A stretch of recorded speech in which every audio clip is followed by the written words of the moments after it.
Now you're watching New Eden TV. எனக்கு அன்பான சகோதர சகோதரிகளே, ஆண்டவராகிய இயேசு கிறிஸ்து நாமத்தில் உங்கள் அனைவரும் வாழ்த்தி வரவேற்கிறேன். இன்றைக்கான தினவசனம் சங்கீதம் 130 அதிகாரம் 4 இறைவசனம். உமக்கு பயப்படும்படிக்கு உம்மிடத்தில் மன்னிப்பு உண்டு. கர்த்தருக்கு மகிமை உண்டாதாக. இன்றைக்கு இந்த தினவசனம் மூலியமாக ஆறுதலும் நம்பிக்கையும் நமக்கு தருகிறார். மனிதர்களிடம் குற்றம் செய்தால் அவர்களை நம்மை தள்ளிவிடலாம். ஆனால் கர்த்தரோ அப்படி இல்லை, அவர் மன்னிக்கிறார். நாம் பல நேரங்களில் தவறு செய்கிறோம், மனசாட்சியால் சுமையடைகிறோம், தேவனை அணுக பயப்படுகிறோம். ஆனால் தேவன் அப்படி சொல்லவில்லை. அவர் சொல்கிறார், என்னிடத்தில் மன்னிப்பு உண்டு. இந்த மன்னிப்பே நம்மை தேவனை அஞ்ச செய்கிறது. இங்கே பயம் என்றால் தண்டனை பயத்தை இங்கே ஆண்டவர் சொல்லவில்லை. அன்புடான பயபக்தி, மரியாதையோடைய கீழ்ப்படிதல். இயேசு கிறிஸ்துவும் சிலுவையினால் பாவங்களுக்கு மன்னிப்பு கிடைத்தது, தேவனை அணுகும் தைரியம் கிடைத்தது, புதிய வாழ்க்கை தொடங்கும் வாய்ப்பு கிடைத்திருக்கிறது. ஆகையால் இன்று நாம் பாவத்தில் இருந்து ஓடாமல் மன்னிப்பு உள்ள தேவனிடம் ஓடுவோம். அவர் நம்மை அளவு கடந்து மன்னிக்கிறார் என்பதை சங்கீதக்காரர் தாவீது கூறுகிறார். பாவங்களை பாரமான சுமைகளுக்கு பைபிள் ஒப்பிட்டு பேசுகிறது. தாவீது ராஜா தான் செய்த பாவங்களை பற்றி இப்படி சொன்னார், என்னுடைய குற்றங்கள் என் தலைக்கு மேல் குவிந்திருக்கின்றன, பாரமான சுமை போல் என்னை அழுத்துகின்றன, என்னால் தாங்கிக் கொள்ள முடியவில்லை என்று சொன்னார். ஆனால் மனம் திருந்துகிறவர்களுடைய பாவங்களை ஆண்டவர் மன்னிக்கிறார்.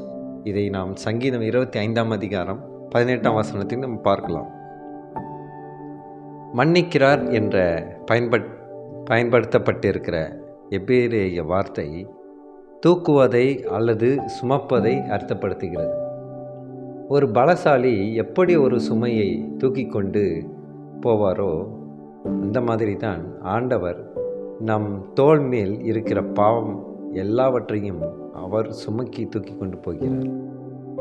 எவ்வளவு தூரத்துக்கு தூக்கி கொண்டு போகிறார், அதை புரிந்து கொள்ள இன்னொரு உதாரணங்களை நாம் பார்க்கலாம். கிழக்குக்கும் மேற்குக்கும் எவ்வளவு தூரமோ அவ்வளவு தூரத்துக்கு நம்மளுடைய குற்றங்களை அவர் தூக்கி எறிந்திருக்கிறார். கிழக்குக்கும் மேற்குக்கும் இடையில் இருக்கிற தூரம் ரொம்ப ரொம்ப அதிகம். சொல்லப்போனால் அவை இரண்டும் சந்திக்கவே சந்திக்காது. வேறு வார்த்தைகளில் சொன்னால் நாம் கற்பனை கூட செய்து பார்க்க முடியாத தூரத்திற்கு ஆண்டவர் நம்முடைய பாவங்களை எடுத்துக்கொண்டு போகிறார். கிறிஸ்துக்குள் பிரியமானவர்களே, ஆண்டவருடைய மன்னிப்பு நம் மனசுக்கு எவ்வளவு இதமாக இருக்கிறது. அதற்காக நாம் எப்படி வேணாலும் பாவங்களை செய்து கொண்டு பிறகு மன்னிப்பை கேட்பது சரியா? கண்டிப்பாக இல்லை. அவர் மன்னிக்கிறார் என்றால் நாம் பாவத்தை செய்வதை நிறுத்த வேண்டும் என்று அர்த்தம். இன்றைக்கு எத்தனையோ விஷயங்களிலே நாம் எதையாவது தவறை செய்து விடலாம். ஆனால் அதே தவறை செய்யக்கூடாது என்று ஆண்டவர் சொல்கிறார். இதை குறித்து கூட மற்றவர்கள் சொல்வார்கள், அப்போ மற்ற தவறுகளை எல்லாம் செய்யலாமா என்று கேட்பார்கள். இல்லை, ஆண்டவர் மீது நாம் மிக உருக்கமான அன்பை வைத்திருந்தோமேயானால், இந்த இறை அன்பை வைத்திருந்தோமேயானால் நாம் எந்த தவறும் செய்ய யோசிப்போம். தவறுகளை செய்யாத ஒரு வாழ்க்கையை நம்மளாலும் வாழ முடியும். ஏனென்றால் இயேசு நமக்கு நிறைய பாடங்களை விட்டு சென்றிருக்கிறார். இந்த பாடங்களை எல்லாம் நாம் பார்த்து, அனுபவத்தை எல்லாம் நாம் தியானித்து நம்மளோட வாழ்க்கையில் கூட பாவம் இல்லாத வாழ்க்கையாக மாற முடியும். அதற்கு நம் பரிசுத்த ஆவியானவரின் உதவி நமக்கு கிடைக்கிறது. கிறிஸ்துக்குள் பிரியமானவர்களே, இன்றைக்கு அநேக பாவத்தோடு சிக்கிக்கொண்டு தவிக்கிறார்கள். அவர்களெல்லாம் மனம் மாறுவதற்கு ஜெபிப்போம். ஸ்தோத்திரகர்த்தாவே, துதிக்கிறோம் எங்கள் அன்பு நேசரே. அப்பா, இந்த சங்கீதக்காரர் சொல்லப்பட்டது போல நீர் பாவத்தை வெகு தூரமாக எங்களோடு இருந்து மாற்றுகிறீர் ஆண்டவரே. ஸ்தோத்திரகர்த்தாவே, அப்பா எங்களோட பாவங்களை எல்லாம் நீ தூரமாக்கி இருக்கிறீர் ஆண்டவர். நன்றி அப்பா.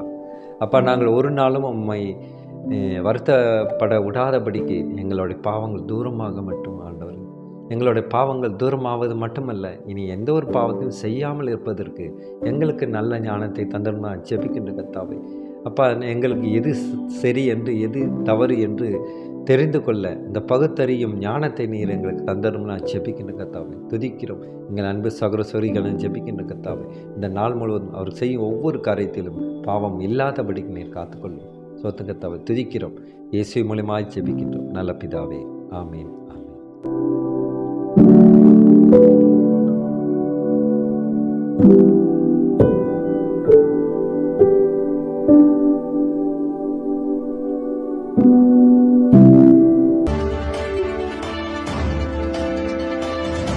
Now you're watching New Eden TV.